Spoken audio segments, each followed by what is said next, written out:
अत्यंत गरीब परिवार का एक बेरोजगार युवक नौकरी की तलाश में किसी दूसरे शहर जाने के लिए रेलगाड़ी से सफर कर रहा था। घर में कभी कभार ही सब्जी बनती थी, इसलिए उसने रास्ते में खाने के लिए सिर्फ रोटियां ही रखी थी। आधा रास्ता गुजर जाने के बाद उसे भूख लगने लगी और वह टिफिन में से रोटियां निकालकर खाने लगा। उसके खाने का तरीका कुछ अजीब था। वह रोटी का एक टुकड़ा लेता और उसे उसकी इस हरकत को आसपास के और दूसरे यात्री देखकर हैरान हो रहे थे। वह युवक हर बार रोटी का एक टुकड़ा लेता और झूठ मूठ का टिफिन में डालता और खाता। सभी सोच रहे थे कि आखिर वो युवक ऐसा क्यों कर रहा था।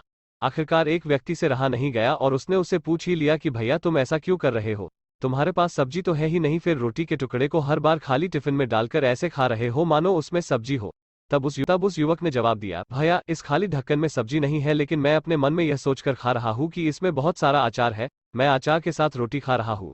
फिर व्यक्ति ने पूछा, खाली ढक्कन में अचार सोचकर सूखी रोटी को खा रहे हो तो क्या तुम्हें अचार का स्वाद आ रहा है? हाँ बिल्कुल आ रहा है। उसके इस बात को आसपास के यात्रियों ने भी सुना और उन्हीं में से एक व्यक्ति बोला, जब सोचना ही था तो तुम अचार की जगह पर मटर पनीर सोचते, शाही गोभी सोचते, तुम्हें इनका स्वाद मिल जाता। तुम्हारे कहने के मुताबिक तुमने अचार सोचा तो अचार का स्वाद आया तो। और मित्रों, इस कहानी से हमें यह शिक्षा मिलती है कि जैसा सोचोगे वैसा पाओगे। छोटी सोच होगी तो छोटा मिलेगा, बड़ी सोच होगी तो बड़ा मिलेगा। इसलिए जीवन में हमेशा बड़ा सोचो, बड़े सपने देखो, तो हमेशा बड़ा ही पाओगे। छोटी सोच में भी उतनी ही ऊर्जा और समय खपत होगी जितनी बड़ी सोच में, इसलिए जब सोचना ही है तो हमेशा बड़ा ही सोचो।